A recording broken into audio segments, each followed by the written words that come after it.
Magandang araw po sa inyo, Kuya Bari, at sa lahat ng nakikinig ng inyong channel. Ako nga po pala si Roger, tubong Masbate. Sa ngayon, nakatira kami ng aking asawa dito po sa Zamboanga City. May sarili na kaming bahay at mayroon na rin kaming negosyo sa tulong ng aking anak. Mahigit 10 taon ng seaman ang aking anak at wala pa ring balak na mag-asawa. Sisimulan ko po ang aking tunay na karanasan noong nasa Masbate pa lamang po ako. Natigil ako sa pag-aaral ng mga panahong iyon, Kuya Bari, dahil sa kakulangan sa pera. Magsasaka lamang kasi kami. Minsan nagtitinda lamang ako ng puto sa baryo upang may pambili kami ng daing o kahit anong pangangailangan sa bahay. Malayo kami sa kabihasnan kaya kinakailangang may pondo kami sa kusina. Sa edad na 17, may naiibigan na akong mga babae. Hindi nga lang akong maalam manligaw, Kuya Bari, dahil nangingibabaw pa rin sa akin ang hiya. Naalala ko pa noon kung papaano ko ligawan ang kauna-unahang babaeng nagpatibok ng aking puso. Siya po si Maria. Hindi sa nililigawan ko si Maria, bagkus binibigyan ko siya ng puto sa tuwing makakasalubong ko siya sa daan. Dahil doon, unti-unti kong napapansin na napapalapit na siya sa akin. Magmula rin noon, palagi na kaming nagkikita sa tuwing inuutusan ako ng aking ina na lumuwas ng baryo. Hanggang sa lumalim na ang pagtitinginan naming dalawa. Subalit isang araw, nagbago po ang lahat nang bigla na lamang siyang naglaho na parang bula. Ayon sa nakakakilala sa kanya at malapit na kaibigan, lumuwas umano siya sa syudad upang maghanap daw ng trabaho dahil kinakailangang matustusan ang pag-aaral ng kanyang kapatid. Isinasalaysay kasi niya sa akin na may katandaan na ang kanyang ama't ina kaya't hindi na masyadong makatulong sa paghahanap buhay. Tila gumuho ang aking mundo ng mga panahong iyon, Kuya Bari. Subalit umaasa pa rin akong babalikan niya ako. Araw-araw po akong bumababa sa baryo sa pagbabakasakaling bumalik si Maria, ngunit bigo ako. Hanggang sa lumipas ang ilang buwan, naghintay pa rin ako, ngunit gaya ng inaasahan ni anino ng babaeng pinakamamahal ko ay hindi ko talaga nasilayan pa. Dahil doon, unti-unti na akong sumuko. Nawala na ako ng pag-asang babalik pa siya. Hanggang isang araw, nagdesisyon akong maghanap ng trabaho sa bayan kung saan doon ko nahanap ang pangalawang babaeng muling nagpatibok po ng aking puso. Masayang kausap itong si Lilia. Mabait at siya ang tipong babaeng hindi mo papakawalan. Nagpasya kaming magsama sa bahay ng kanyang tiyahin. Dahil wala namang ibang nakatira doon bukod sa kanya, pumayag na rin ako. Namasukan ako bilang tagaluto sa isang maliit na karinderya sa merkado. Sakto lang ang kita para mabuhay kami ni Lilia. Naghanap na rin si Lilia ng kanyang mapapagkakitaan gaya ng paglalaba sa pamilyang may kaya sa buhay. Hindi naman siya nabigo nang kunin siya ng mayamang mag-asawa. Pati paglilinis ng kanilang bahay ay pinagawa na sa kanya upang madagdagan ang kanyang kinikita. Dahil doon, nakapag-ipon kaming dalawa, Kuya Bari. Halos araw-araw may kumukuha sa kanya, subalit tinatanggihan niya dahil mas malaki po ang bigay sa kanya ng mag-asawang Merla at Lito. Dumating na nga sa punto na doon na siya pinapatulog ng mag-asawa, bagay na hindi ko naman pinayagan dahil wala akong kasama. Wala kasing anak ang mag-asawa ng mga panahong iyon, Kuya Bari. Lumipas ang ilang araw na parati ng ginagabi ng uwi si Lilia. Ngunit ganun pa man, ipinagkibit balikat ko na lamang ang bagay na iyon. Sa aking isipan lang, trabaho lamang ang pinagkakabalahan ng aking kinakasama at hindi ko dapat siya pag-isipan pa ng masama. Hanggang sa isang gabi, habang tahimik kong binabagtas ang daan pauwi sa amin nang makarinig ako ng kakaibang ingay na nagmula sa likurang bahagi ng malaking puno ng akasya. Sa hindi malamang dahilan, biglang nanindig ang aking balahibo sa aking batok. Napapalunok ako ng laway at walang lingon likod akong tumalilis ng takbo. Noong tuluyan na akong makarating, natigilan ako sa paghakbang nang matanaw sa di kalayuan si Lilia na paika-ikang naglalakad. Kumunot ang aking noo kasabay ng unti-unting pagkabog ng aking dibdib. Batid kong mayroong hindi magandang nangyari sa kanya, kaya naman mabilis ko siyang sinalubong upang alalayan. Pagdating namin sa bahay, kaagad kong tinanong si Lilia kung ano ang nangyari. Subalit tanging pag-iling lamang ang kanyang itinugon sa akin. Dahil doon, hindi ko na siya kinulit pa kahit ramdam na ramdam kong may inililihim siya sa akin. Maganda naman ang takbo ng pagsasama namin ng sumunod na mga araw. Kahit abala kami sa kanya-kanya naming gawain, nabibigyan naman namin ng oras ang isa't isa. Subalit hindi ko inaasahan ang biglaang pagbabago ng ugali ni Lilia isang araw. Matamlay siya. Tila may dinaramdam siyang sakit. Hindi rin makausap ng maayos.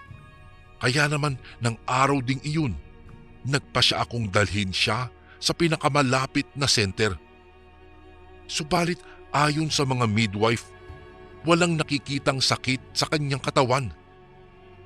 Dahil dito, iniuwi ko siya sa bahay. Inalagaan. Nagbabakasakali akong dala lang iyon ng pagod at kailangan lamang niya ng pahinga. Subalit habang lumilipas Kuya Bari ang mga araw, lalong lumalala ang kalagayan niya. Hindi na rin siya nakapaglalaba sa mag-asawang Merla at Lito, kaya naman nagulat na lamang ako kinagabihan ay sila mismo ang dumalaw sa amin.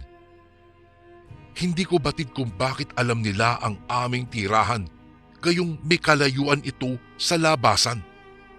Isa pa, wala rin kaming binanggit sa kanila. Ngunit ganun pa man, nagpapasalamat pa rin ako sa pagmamalasakit na ibinigay nila kay Lilia. Nagdala sila ng maraming prutas at isda. Lahat iyon bigay lamang daw sa amin. Walang sawa akong nagpapasalamat lalo na't nag-alok pa sila ng mga medisina. Hindi nagtagal, gumaling si Lilia sa kanyang sakit na maging ako ay hindi alam ang dahilan. Ipinaubaya ko na lamang sa mag-asawa ang lahat. Makalipas ang ilang araw, muling bumalik sa paglalabada si Lilia. Subalit kapansin-pansin ang biglaang pagbabago ng kanyang ugali. Ang dating mabait ay napalitan ng malahalimaw na pag-uugali. Parati na niya akong sinisigawan kapag hindi ko kaagad nagagawa ang kanyang iniuutos. Dumagdag din sa isipin ko sa tuwing sasapit ang gabi ay saka naman siya umaalis ng bahay. Katwiran niya, pinapapunta daw siya kina Sir Lito dahil may ipinag-uutos umano sila sa kanya. Doon pa lang Kuya Bari, may hinala na ako na baka mayroong hindi kaaya-ayang ginagawa ang aking kinakasama. Dahil sa mga pangyayaring iyon, nagsagawa po ako ng plano kung saan palihim ko siyang susundan. Nag-antay ako ng oras. Pagsapit nga ng gabi, nagkunwari na akong tulog nang mapansin kong gumalaw ang aming higaan, tanda na tumayo siya. Tumalikod ako sa kanya upang hindi niya ako mapansing nagtutulog-tulugan lamang. Makaraan lamang ang ilang sandali. Ramdam ko na ang ingay ng pintuan. Dahan-dahan akong bumangon nang maramdaman kong naisara na niya ito. Kinuha ko ang itim kong sombrero bago nagmamadaling lumabas. Naabutan ko siya na kasalukuyang naglalakad sa gilid ng daan patungo sa bahay ng mag-asawa. Napapalunok pa nga ako ng laway kasabay ng biglaang pagkabog ng aking dibdib. Hindi ko batid kung bakit ganoon na lamang magreklamo ang aking isip, gayong mabait naman sa amin sina Sir Lito. Sila yung tipong mga tao na wala kang masasabi dahil sa taglay nilang kabaitan, kaya walang dahilan upang pagdudahan ko pa sila. Sa katunayan, may inabot pa silang pera sa amin noong nangangailangan kami. Huminga ako ng malalim bago ipinagpatuloy ang paglalakad. Makalipas lamang ang ilang minuto, narating din namin ang malaking bahay ng mag-asawa. Binuksan ni Lilia ang gate na tila ba pagmamay-ari niya ang bahay na iyon. Tahimik ko lamang siyang pinagmamasdan mula sa di kalayuan habang dahan-dahan siyang pumasok sa loob. Naghintay lamang ako ng ilang minuto bago sumunod doon. Nakikiramdam ako habang dahan-dahan kong inihahakbang ang mga paa ko patungo sa loob. Tila ba may nakamasid sa akin? Bigla ring nag-init ang aking pakiramdam sa hindi malamang dahilan. Dahil doon, binilisan ko ang aking paglalakad patungo sa loob ng bahay.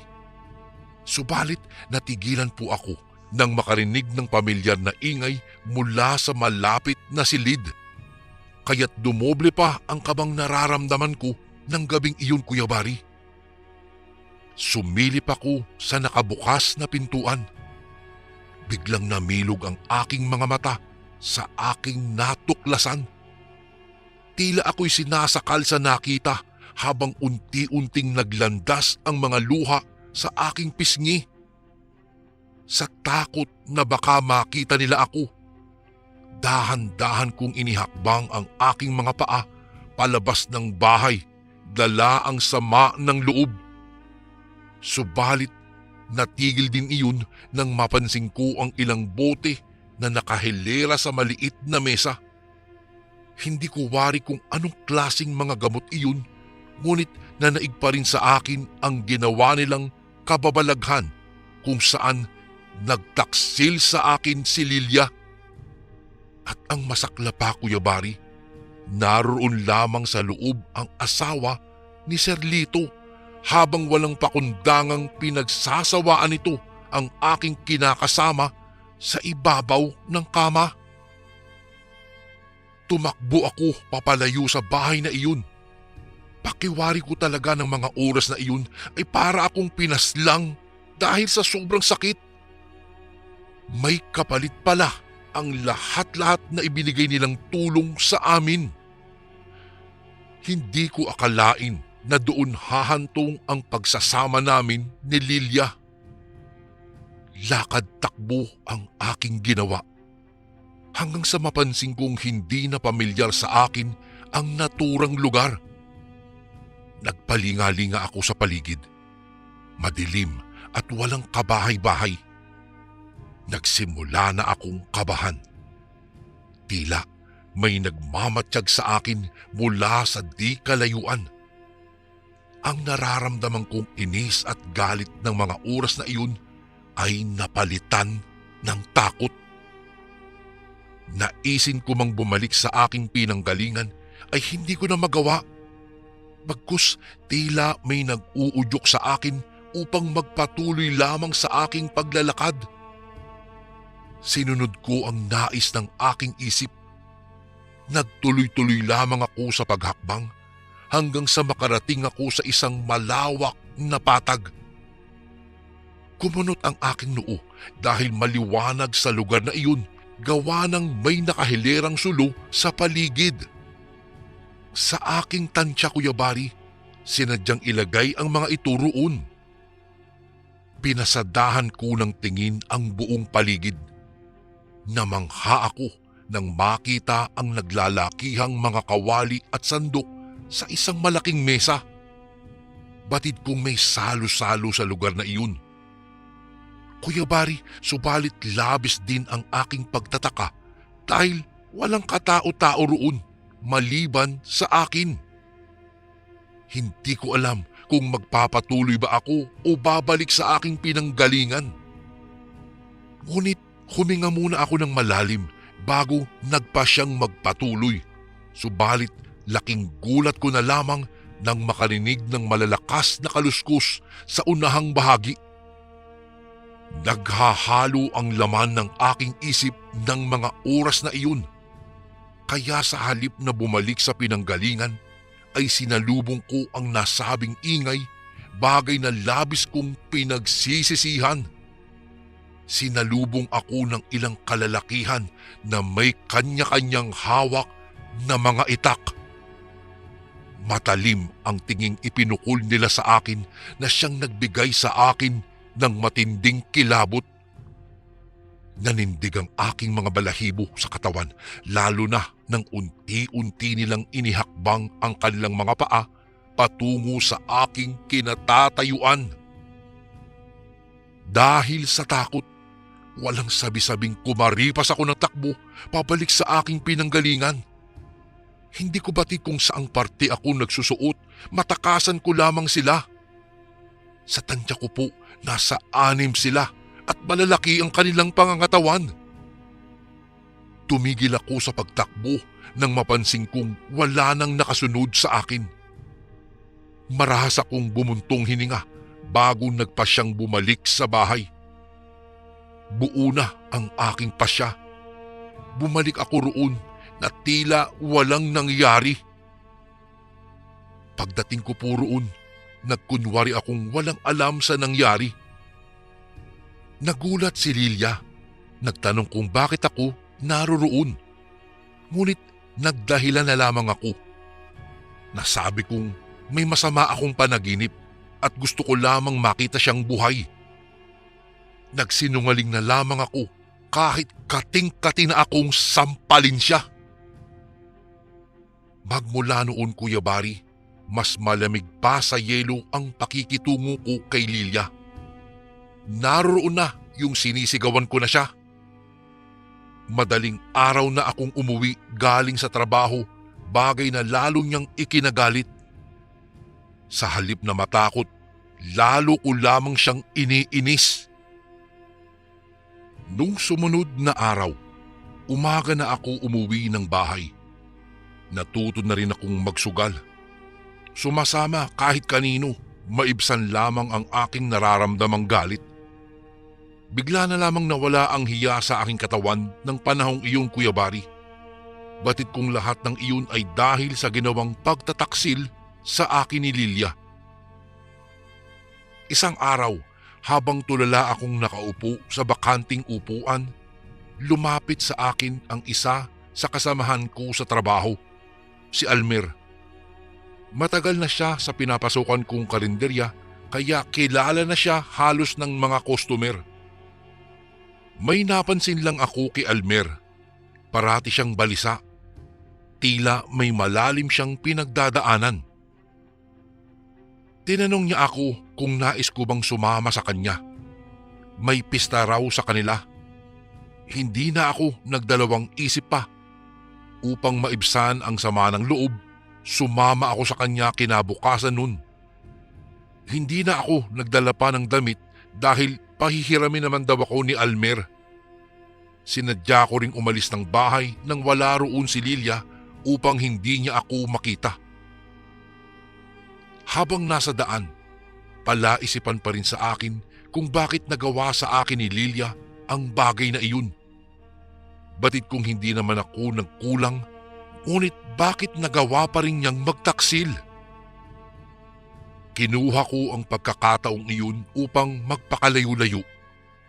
Sa tuwing makikita ko ang pagmumukha niya, Maaalala ko lamang ang kababuyang ginawa nila sa ibabaw ng kama. Lumipas ang 2 oras. Huminto kami sa isang tahimik na lugar. Napakunot ang aking noo dahil kabaliktaran iyon sa sinabi ni Almer. Tila patay ang pinuntahan ko at hindi piyesta. Nagdadalawang isip tuloy ako kung tama bang sumama ako sa kanya. May 3 lalaking tila nakaabang sa amin mula sa di kalayuan. Tinanong ko si Almer, ngunit tanging iling lamang ang nakuha kong tugon. Mangilan-ngilan lang din ang nakatirik na bahay sa lugar na iyon. Maya-maya'y dinala ako ni Almer sa isang malaking bahay. Namangha ako dahil maganda ang pagkakagawa ng bahay kahit gawa lamang sa kawayan ang sahig. Niyaya akong pumasok ni Almer sa isang silid kung saan maliit lamang ang bintana. Nagtataka ako dahil amoy kanal ang loob at maraming gamit na nagkalat. Ganun pa man, nagpasalamat pa rin ako kay Almer dahil kahit papaano naibsan ang nararamdaman kong sakit na idinulot sa akin ng babaeng pinakamamahal ko. Nagtungo ako sa bintana sa kabinuksan iyon. Napatingin ako sa kalangitan. Nag-aagaw na ang liwanag at dilim. Marahas akong bumuntong hininga bago nagpasyang umidlip muna. Nagising ako sa kalagitnaan ng aking pagtulog dahil sa kakaibang ingay na nagmula sa labas ng bahay. Kinusot-kusot ko ang aking mga mata, saka nagpasyang bumangon. Subalit natigilan ako nang makarinig ng sunod-sunod na kaluskos sa likurang bahagi ng bahay. Nakuryoso tuloy ako kaya sa halip na lumabas, sumilip lamang ako sa maliit na siwang sa dingding. Nanlaki ang aking mga mata sa aking nakita.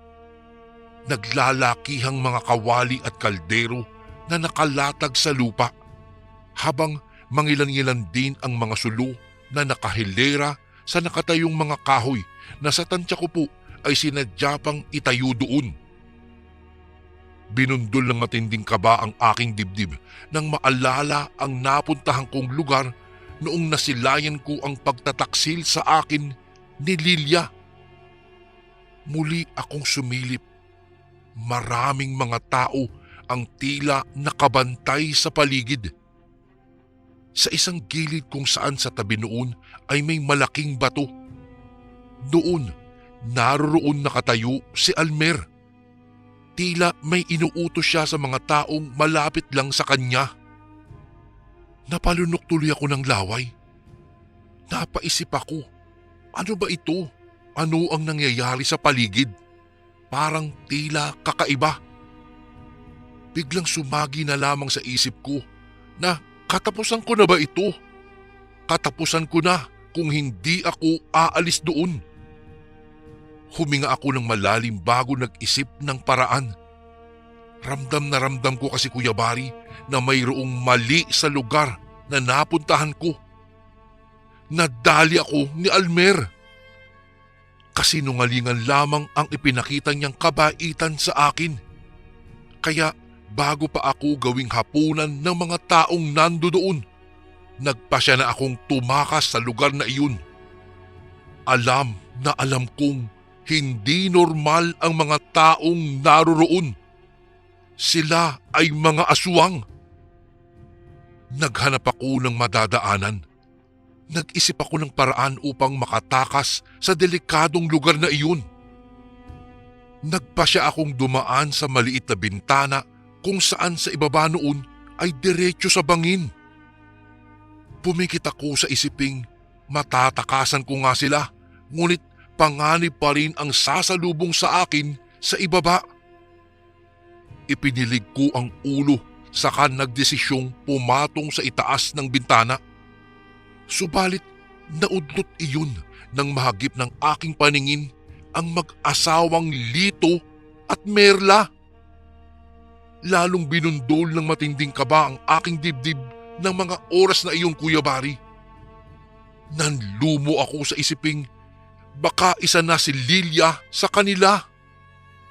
Sa puntong iyon, buo na ang aking hinala na aswang ang nakatira sa lugar na iyon.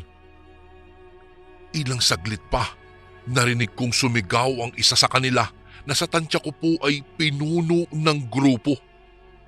Tila may pinapahanap silang nawawala. Lalong lumakas ang kabog ng aking dibdib nang mapansin kong sa bahay na kinaroroonan ko sila lahat nakatingin. Kaya naman wala na akong sinayang na oras. Akmang aakyat na sana ako nang makaramdam ako ng kamay sa aking balikat. Dahan-dahan kong nilingon ang pagmamay-ari nun. Nagtagis ang aking bagang nang mapagsino ito, si Almer. Nakangisi siya habang may hawak na 2x2. Nang mga oras na iyon, Kuya Bari, ay batid kong para sa akin ang kanyang hawak-hawak, kaya bago pa man niya ako tuluyang masapol ay inunahan ko na siya. Sinipa ko si Almer sa tuhod dahilan sa kanyang pagkatumba sa sahig. Dahil doon, kinuha ko ang pagkakataong iyon upang makatakas na. Tumalon ako sa bintana at diretso sa bangin kahit batid kong walang kasiguraduhan kung mabubuhay pa ako o hindi. Bahala na, basta ang alam ko sa mga oras na iyon ay matatakasan ko ang mga halimaw na nakatira sa lugar na iyon. Pumikit ako habang nasa kawalan. Iniisip ko na himala na lamang kung mabubuhay pa ako. Dahil bukod sa mataas, batid kong malalim din ang bangin na iyon. Hanggang sa maramdaman kong nasa ilalim na ako ng tubig. Dahil doon ay mabilis kong iminulat ang aking mga mata. Ikinawag-kawag ko ang aking mga kamay, makalangoy lamang paitaas. Noong marating ko ang ibabaw, nakahinga ako ng maluwag nang masilayan ko ang malawak na sapa. Mabuti na lamang at walang bato sa tapat kung saan ako nahulog. Dahan-dahan akong lumangoy sa gilid at dali-dali akong umahon sa tubig, saka ako naghanap ng daan para makalayo na sa lugar na iyon. Nanginginig ako habang binabaybay ko ang daang madilim. Kinakapa ko ang bawat sulok na aking dinadaanan. Hanggang sa makarating ako sa isang pamilyar na lugar. Nakarating ako sa isang highway kung saan alam ko na kung papaano ako makakauwi. Madaling araw na nang makarating ako sa amin, Kuya Bari. Wala na roon ang aking kinakasama. Iniwan na ako ayon sa mga nakakita. Dala-dala umano ang di kalakihang bag sa kapaika-ikang naglakad na tila hangin lamang na dumaan sa kanilang harapan. Tuluyan na akong iniwanan pagkatapos akong pagtaksilan. Sa aking isip, mas mainam na iyon ang nangyari kaysa patuloy lamang niya akong pagtaksilan. Mula ng gabing iyon, hindi ko na nabalitaan pa ang mag-asawang Merla at Lito. Tuluyan na silang umalis sa kanilang bahay. Ayon sa nakakilala sa kanila, lahi umano sila ng mga aswang. Dahil doon, hinala ko, baka nahawahan si Lilia sa pagiging aswang nila. Subalit palaisipan pa rin sa akin kung bakit hinayaan lamang ni Merla na pagtaksilan siya ng kanyang asawa. Ngunit naisip ko na lamang, baka hindi nagkakaanak si Merla, kaya si Lilia ang naisipan nilang magluluwal ng kanilang supling. Maging ako, Kuya Bari, ay biktima pa sana nila kung hindi lang ako nakatakas sa kanilang mga kamay kung saan ako lang pala ang bisita sa pistang iyon at kamuntik pa akong gawing panghanda. Hindi ko rin maintindihan, Kuya Bari. Lahat ata ng ginawan ko ng kabutihan ay bumaliktad sa akin. Ano ba ang nagawa ko? Magmula ng pangyayaring iyon, nagpasya akong magpakalayo-layo at sa kabutihang palad sa siyudad ng Zamboanga City ako napadpad. Doon ko na rin natagpuan ang babaeng ina ng aking anak ngayon. At habang patuloy ang paglipas ng panahon, natutunan ko po, Kuya Bari, na tanggapin at yakapin ang bawat bahagi ng aking nakaraan. Ang pista na iyon ay naging sandigan ng mga pagbabago sa aking buhay. Hindi ko akalain na sa likod ng dilim at takot, may liwanag at pag-asa pa ring nag-aabang. Nakita ko ang sarili ko na unti-unti nang lumalakad ng may tapang, na may bagong pangarap at pag-asa. Ang bawat hakbang ay isang paalala na sa kabila ng unos at mga pangyayari sa buhay, maaari pa rin tayong bumangon at magsimulang muli. At sa dulo, Kuya Bari, ng aking kwento, alam ko na ang lahat ng mga pagsubok na aking hinaharap ay nagbigay daan sa akin upang mas maging buo at mas bukas ang aking puso. Ang pista na iyon ay hindi lamang isang bahagi ng aking nakaraan, kung hindi isang mahalagang hakbang patungo sa aking hinaharap. Kuya Bari, dito ko na po tatapusin ang kwentong hinding-hindi ko na malilimutan sa tanang buhay ko. Maraming salamat po kung sakaling mabasa niyo po ito sa mga darating na araw. God bless po sa lahat ng kasundong nakikinig ngayon, and more power po sa inyong channel. Lubos na gumagalang, Roger.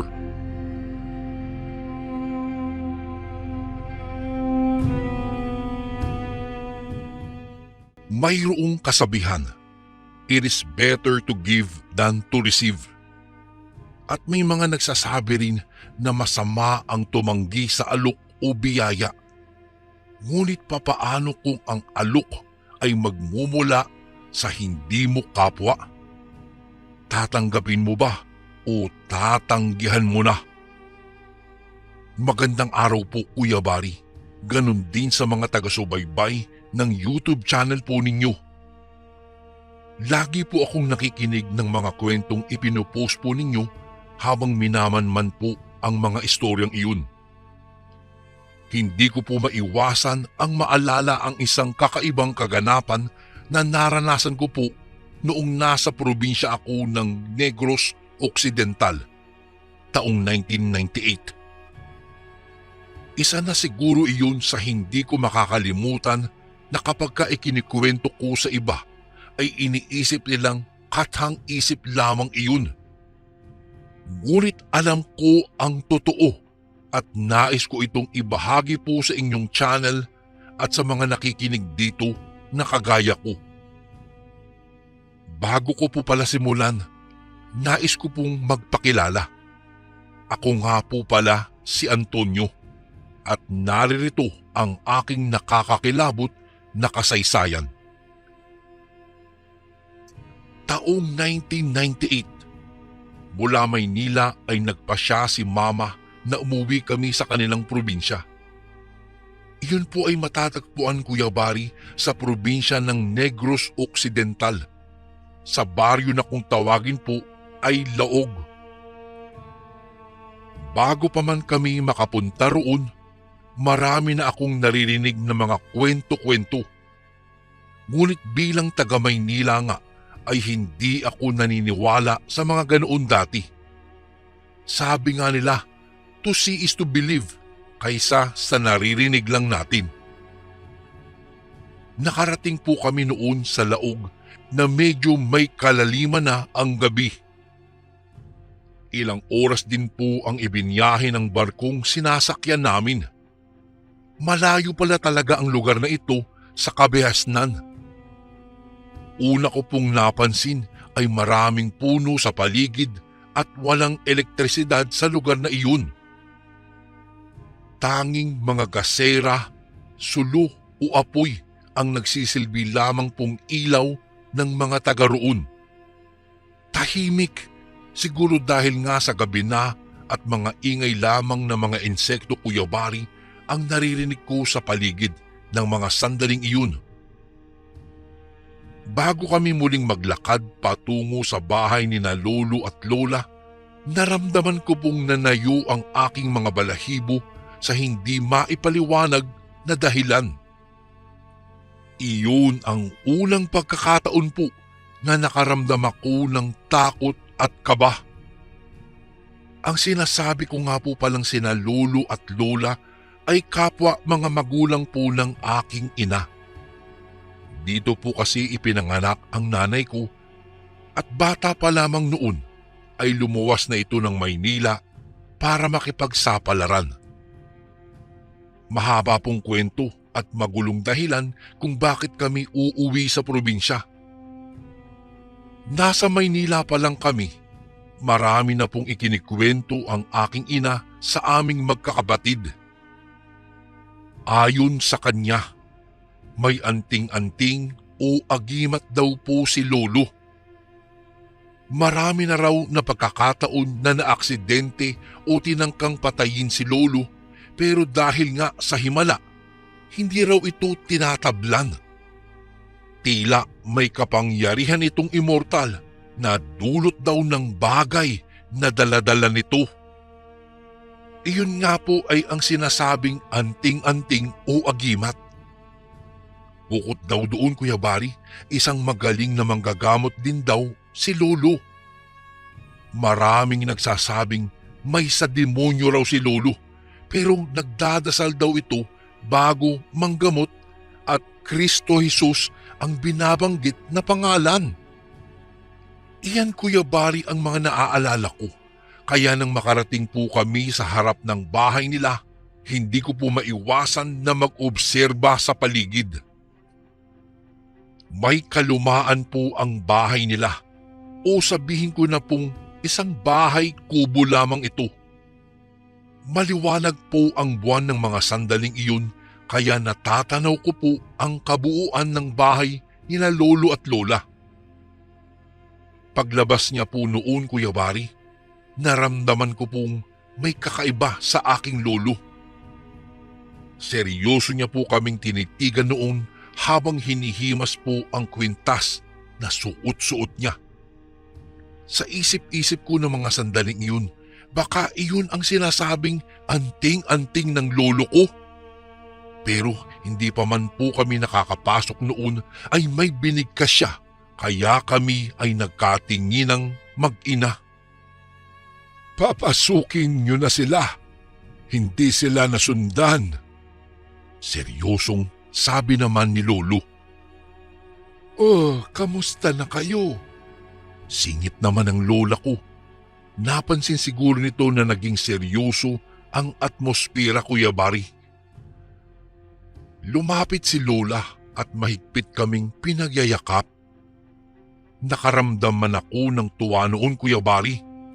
Nangibabaw naman po ang pagtataka. Sabi ko pa nga sa isip ko, baka totoo ang kwento ng aking ina. Baka may kakaiba sa aking lolo. Pagpasok ko po sa loob, napansin ko kaagad, Kuya Bari, ang mga bagay na nakasabit. Iba't ibang uri po ng mga dahon at ang ilan doon ay hindi pamilyar po sa akin. Mga garapon na nakalagay sa lumang aparador at naglalaman iyon ng mga bagay na kapag katititigan mo po ay tila masusuka ka. Maraming mga lumang larawan din ang nakasabit at ang iba sa mga iyon ay hindi malinaw dahil baka sa tagal na rin po ng panahon. Kakaiba rin po ang amoy sa loob ng bahay nila lolo. Amoy luma po talaga na hindi ko maipaliwanag. Pinagpahinga na po kami noon, pero ang totoo, hindi ako nakatulog sa lalim ng iniisip ko po. Bukod po doon, pakiramdam ko ay napakaraming mga mata ang tila nagmamasid sa akin. Hindi talaga ako mapakali hanggang sa sumikat na po ang haring araw. Kinabukasan agad kong kinausap at tinanong si Lola Carmelita. Mabait naman po si Lola, kaya medyo naging malapit agad ako sa kanya. Ayon po sa kanya, napag-alaman kong albularyo nga po pala talaga si Lolo Joselito. Ito raw ang pinakamagaling sa baryo nila at walang hindi kayang gamutin ito, maging sumparaw ng mga aswang, mangkukulam, lamang lupa at iba't ibang mga masasamang elemento sa mundong ito. Ordinaryong tao lang daw si Lolo Joselito, ngunit dahil kuno sa anting-anting o agimat ay ligtas ito sa mga panganib. Lola, papaano po kapag hindi niya suot-suot ang kwintas niya? Naalala ko pang tanong noon, Kuya Bari. Bilang bata po kasi ay manghang-mangha po talaga ako. Akala ko kasi biro lamang ang ganitong kwento-kwento, pero totoo pala. Hindi ko alam, Antonio. Siguro baka malapitan siya o masaktan ng kaaway. Tugon naman sa akin ni Lola. Po? Anong kaaway po? Muling tanong ko dahil na rin siguro sa kuryosidad ko. Hinimas ako ni Lola Carmelita sa ulo. Ay, alam po ko, maraming kaaway. Kaya bago kayo lumabas at magpunta kung saan-saan, may ibibigay ang lolo mo sa inyo. Wika ni Lola at nakita ko, Kuya Bari, sa mukha po nito ang pagiging seryoso sa kanyang mga sinasabi. May iniabot nga noon si Lolo sa amin. Nakita ko pa nga kung papaano niya ginawa ang bagay na iyon. Isang papel at may isinulat siyang hindi ko maintindihan kung anong klaseng lengguwahe.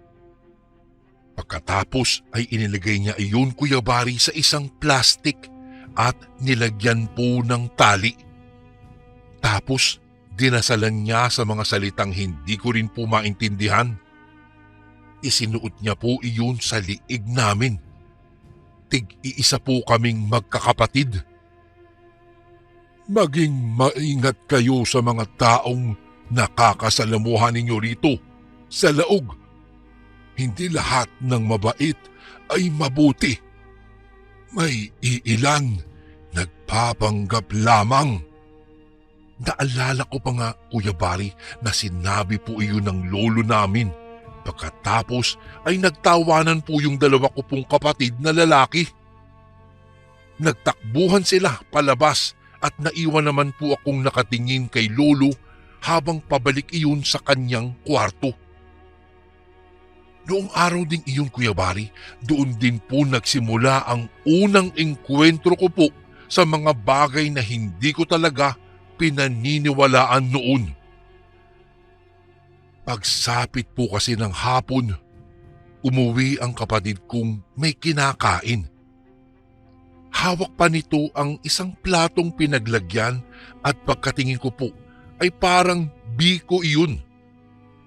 Tapos bigla na lang pong umiyak yung kapatid ko at nakahawak po sa tiyan niya. Agad na tinawag po noon si Lola Carmelita, si Lolo Joselito, at nakita ko pong nanlaki ang mga mata ni Lolo dahil sa gulat, Kuya Bari. Hindi mo ba sila pinagsabihan na huwag tatanggap ng pagkain basta-basta sa hindi nila kilala? Galit noon na sigaw ni Lolo kay Lola. Nataranda po sila mama noon at agad naman pong ipinasok ang kapatid ko sa kwarto ni Lolo. Naiwan po kami noon sa labas at nakita ko po sa mukha ni na Lola ang pag-aalala. Siguro oras din po ang itinagal noon bago po lumabas si Lolo sa kwarto. Sa sobrang pagtataka at pag-aalala rin po, Kuya Bari, tumakbo ako papasok upang kamustahin ang kapatid ko. Nakita ko po siyang nanginginig at parang sobrang taas na ng kanyang lagnat. Habang sinusuri pa siya noon, hindi ko po maiwasan na makinig sa usapan ng matatanda. Ano po ang nangyari? Tanong ni Mama. Ayaw siyang pakawalan ng aswang na nakapambiktima sa kanya. Tugon naman ni Lolo. Aswang? Hindi ba't binigyan mo sila ng proteksyon? Paano sila nabiktima? Tanong naman ni Lola. Nang marinig ko po iyon, Kuya Bari, nagtaka rin po ako. Dahil doon, hindi ko po maiwasang pagmasdan ang kapatid kong nakahiga doon sa papag na gawa lamang sa kawayan. Lalo po itong nagbalot ng kumot dahil sa tindi ng kanyang panginginig. Tumanggap siya ng pagkain na may laway ng aswang na iyon. Hindi sana siya magagalaw pero kumain siya ng alok mula sa aswang. Ngayon, ako naman ang inalok niya para bitawan ang apo natin mula sa sumpa. Pagpapaliwanag ni Lolo. Mula sa pintuan, Kuya Bari, hindi ko talaga maiwasan na sumilip sa butas na naroroon upang kumpirmahin po na hindi nagbibiro si Lolo sa mga salitang binitiwan niya. Nang makita ko pong nag-iiyak na si Lola at Mama, biglang nanginig na po ang tuhod ko sa takot at pagtataka. Tay, ano po ang kailangan niya? Nanginginig na sabi ni Mama. Gusto niyang isuko ko ang bagay na nagbibigay sa akin ng aking kakayahan. Gusto ng aswang na iyon na isuko ko ang pagiging isang bantog na albularyo. Tugon ni Lolo. Napatakip ako ng bibig, Kuya Bari, sa mga narinig ko po. Sinusubukan ko pang ang sampalin ng sarili ko noon para kumpirmahing hindi po ako nananaginip. Hindi biruan ang mga bagay na iyon, na hindi ako namamalikmata o nagkamali sa aking naririnig. Sa haba po ng pag-uusap nila, Kuya Bari, ilang salita ang lumabas sa bibig ni Lolo na nagpamangha po talaga sa akin. Wala akong isusuko, maging ang apo ko man o ang kakayahan na mayroon ako. Hindi ko tatanggapin ang alok niya, ang alok ng aswang na iyon. Ibibigay natin ang gusto niyang laban at kaparusahan. Matapang niya pong sabi at ng mga sandaling iyon, pakiramdam ko po ay napakalakas ng pananampalataya ni Lolo. Pagkatapos nun, Kuya Bari, nakita ko ang paghahandang ginagawa ni Lolo, Lola at ni Mama. Marami po silang uri ng dahon na kinuha po sa bukid. May mga pinakuluan din po at marami pong tila mga antigong kagamitan ang inilabas ni Lolo mula sa kanyang lumang baul. Nang mga panahong iyon, hindi ko maiwasan, Kuya Bari, na magdasal ng taimtim at hinihiling na sana ay matapos na ang problemang ito.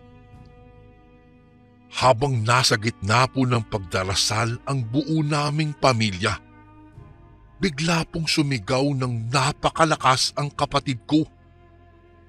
Sa pagtataka at pagkagulat ko, Kuya Bari, ay agad namin itong pinuntahan. Umiinat at bumabaluktot po ito na animoy sinasapian po. Tapos po yung boses niya po ay parang nauulol na aso. Naglalaway rin po ito na parang isang mabangis na hayop. Tulungan mo siya, Lolo! Sa sobrang takot ko ay naisigaw ko iyon sa kanya. Hinawakan ni Lolo ang magkabilang kamay nito gamit ang kanyang palad.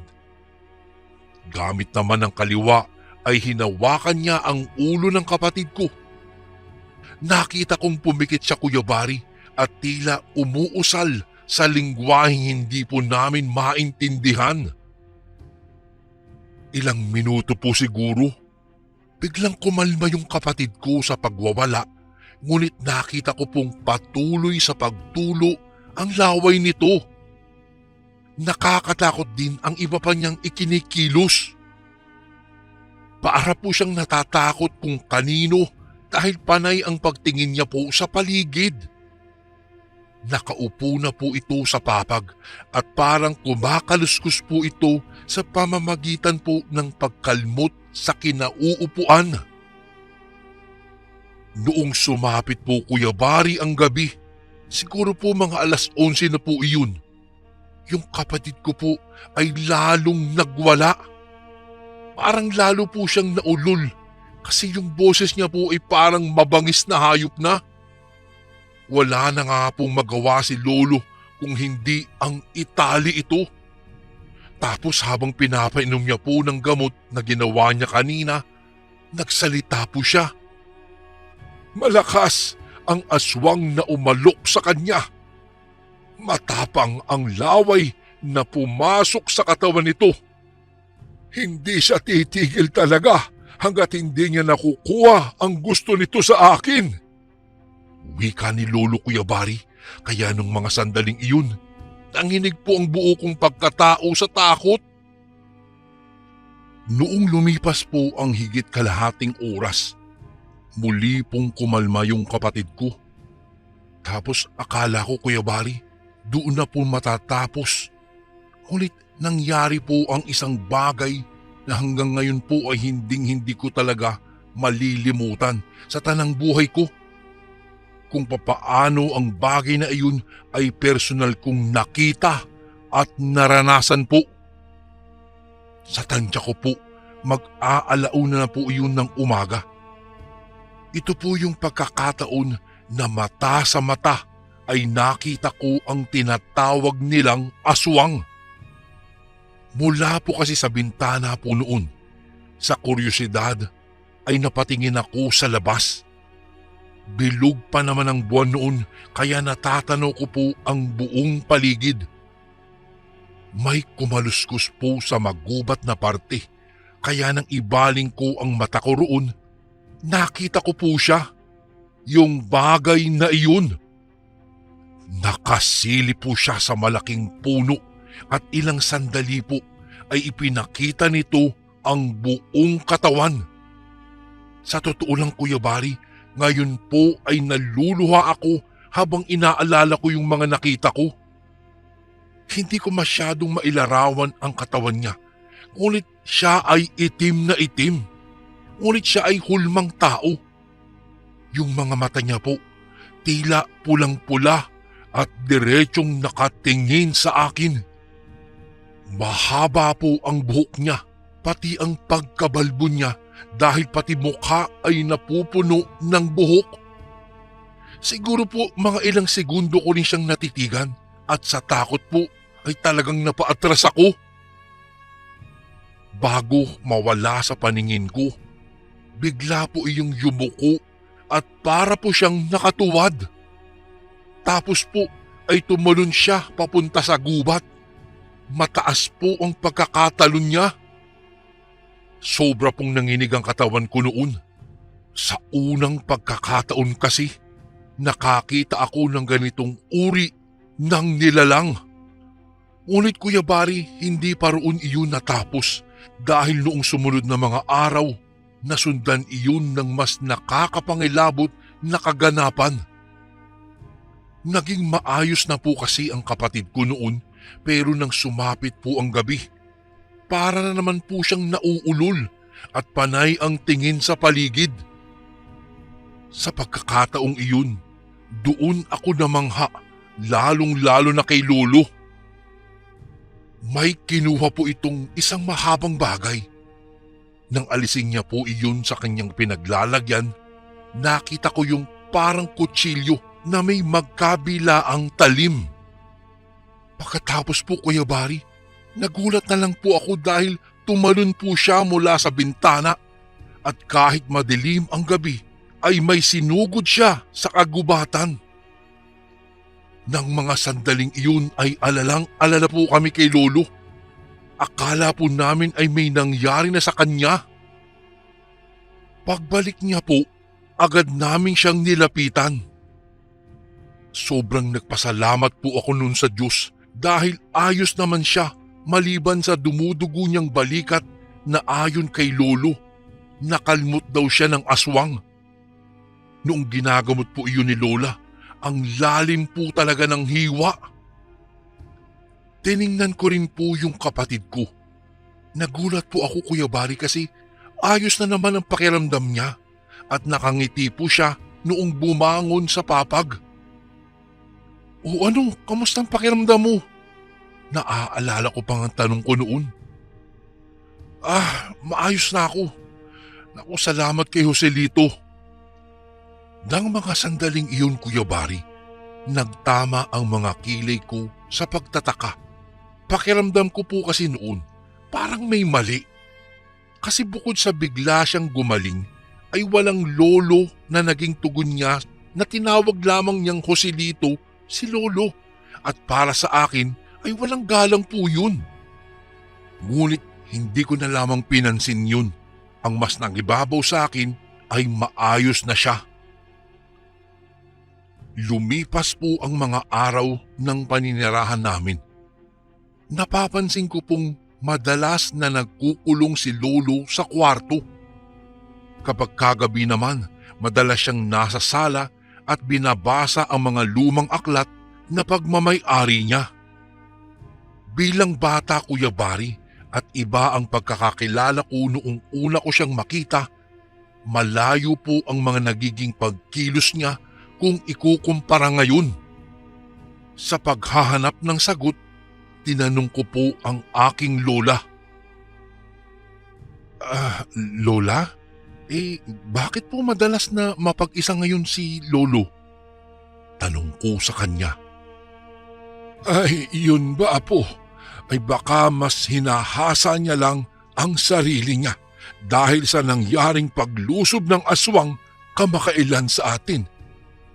Iyon lamang ang naging tugon ni Lola sa akin. At mukhang hindi ka panipaniwala talaga, Kuya Bari, pero isang gabi na naginip po ako. Heto na yata ang kaganapan na aakalain ng iba na sa pelikula o teleserye lamang po nangyayari. Sa panaginip ko po, nakita kong humihingi ng tulong si Lolo. Nakita kong nakatali siya sa isang puno na marami pong baging. Duguan po siya. Maraming kalmot sa buong katawan at tila nang hihina na. Noong magising po ako, agad ko sana siyang pupuntahan sa kwartong tinutulugan niya, ngunit nadatnan ko po siyang mag-isa at nagbabasa sa sala. Napakalapit niya rin po sa gasera at seryoso sa mga binabasa nito. Noong lalapitan ko na siya, nakita kong lumabas sa kwarto niya yung kuya ko. Bitbit po ang ilan pang mga libro. Iniabot niya iyon kay Lolo at diretso akong tinitigan. Noong ibaling ko po ang tingin ko kay Lolo, nakatitig din ito sa akin at kahit hindi po nagsasalita, parang sinasabi nitong ayaw nilang makipag-usap sa akin.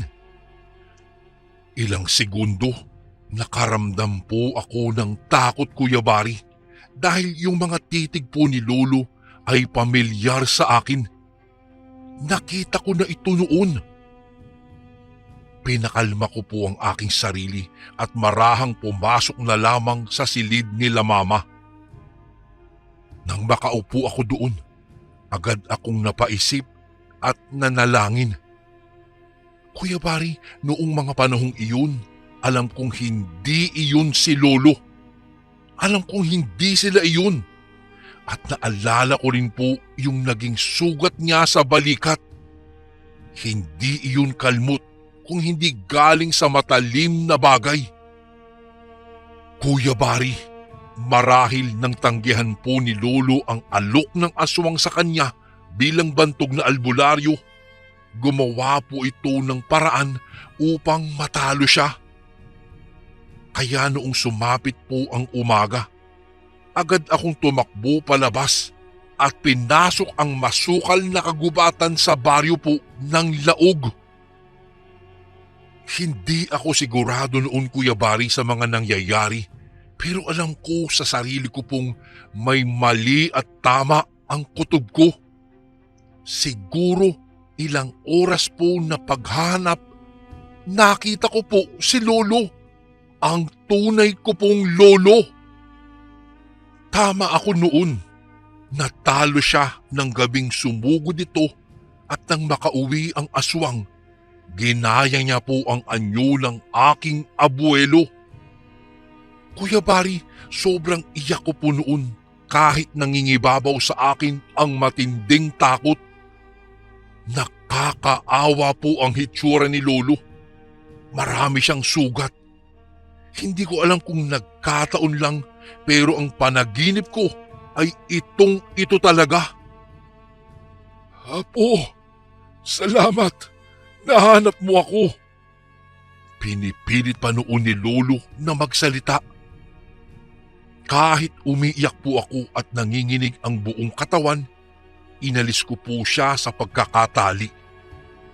Laking pasasalamat ko na lang din dahil hindi siya pinatay ng aswang o mga aswang. Nakita ko rin pong nasa bandang paan niya ang patalim po na may bahid pa ng dugo. Lolo, nasa bahay na po sila. Nanginginig pa ako habang binibigkas iyon. Sa bilis po ng pangyayari, Kuya Bari, hindi ko na po maisalaysay lahat. Ngunit ang natatandaan ko ay nang makabalik kami, sakal-sakal ng aswang po na nasa anyo ni Lolo, si Lola. Si Lolo naman na kasama ko ay agad niyang sinugod at pinagtataga ng patalim na hawak niya. Si Kuya, nakita kong nakatayo at tulala. Ako naman, Kuya Bari, dahil hindi ko alam ang aking gagawin, natulala na rin ako nang makita ko pong nasa sahig na sina Mama at isa ko pang kapatid na wala ng malay. Sa tindi ng aking gulat ay tila nawalan din ako ng ulirat. Iyon po ang huli kong natatandaan. Pagmulat ng aking mga mata, tumambad sa akin si Lolo. Sabi niya, nakatakas daw ang aswang pero hindi na raw ito magtatangkapang bumalik dahil sa mga sugat na natanggap nito mula sa kanyang patalim. Noong mga panahong iyon, Kuya Bari, luha na lamang ang naging tugon ko dahil kahit hanggang ngayon, hindi po ako makapaniwala sa mga nasaksihan ko na totoo pala sila. Ang isa pang hindi ko makakalimutan na sinabi po ni Lolo sa akin, walang alok daw mula sa masasamang elemento ang makakadaig sa isang bantog na albularyo. Ngunit may isang bagay ang makakatalo sa kagaya ni Lolo, ang kanyang mga mahal sa buhay at ang kanyang pamilya. Iyon daw ang kahinaan nila. Hindi ko masyadong maunawaan, ngunit baka nga iyon ang totoo sa mga tulad niyang albularyo. Dahil din po sa mga nangyari, mas naging maingat na po kami. Lalo na ako kapag pumupunta po kami sa mga lugar na hindi pa namin napupuntahan. Nagbibigay respeto rin kami sa mga nadadaanan namin. Ganon din po sa mga nakakasalamuha namin. Sa pananatili po namin, Kuya Bari, ng ilang taon kina Lolo, sa awa naman po ng Diyos, hindi na po naulit iyon. Nasaksihan ko rin ang iba pa niyang kakayahan gaya ng kanyang panggagamot, paglaban sa mga lamang lupa gaya ng nuno o duwende, maging po sa mga sinasapian ng masasamang kaluluwa. Ang isang misteryong naiwan lang po sa akin bago kami muling lumuwas ng Maynila ay ang kakayahan na mayroon po siya. Lalong-lalo na po yung kwintas na suot-suot niya. Sabi nga niya po sa amin noon, walang bagay sa mundo ang makakadaig sa tunay na salita ng Diyos na makapangyarihan. Dalawang puwersa lamang ang nananaig sa mundo, ang espiritong mabuti at espiritong masama. Dahil nga rin po sa mga salitang binitiwan niya, nagsimula na akong mas nanalig pa at magbasa ng Biblia. Pero ang naiiwan pang tanong sa akin, saang espiritu nga ba nabibilang ang tulad ni Lolo na isang bantog na albularyo? Dahil magpas hanggang ngayon po, mahirap talaga patunayan ang mga bagay na hindi pa kailanman nasasaksihan ng ibang tao. Kung walang paniniwala, wala ring pananampalataya. Marami mang hindi naniniwala sa mga ganitong bagay kagaya ng aswang, ngunit ako po nasisiguro kong totoo ito dahil naranasan ko po ito. Sa ngayon po ay mas pinili naming manirahan sa Maynila. May dalawa na rin po akong anak at mabait na asawa. At masaya rin po silang naibahagi ko raw ang aking kwento sa iba para raw mawala na ang traumang matagal ko na pong tinatago. Kuya Barry, dito ko na po tatapusin ang aking kwento. Salamat po sa pagbibigay sa akin ng pagkakataon na maibahagi po ang aking kwento tungkol sa kababalaghan. Muli, maraming salamat po kung sakaling mabasa niyo po ito sa mga darating na araw. God bless po sa lahat ng kasundong nakikinig ngayon. More power po sa Ang Sundo Horror Stories at magandang araw po sa lahat. Lubos na gumagalang, Antonio. And again, maraming salamat po mga kasundo. Don't forget to subscribe and i-click nyo lang po yung bell na button para updated po kayo sa mga upcoming videos namin na paparating. Maraming salamat po ulit. God bless and ingat po lagi dyan. Ito po si Kuya Barry at ako ang Sundo.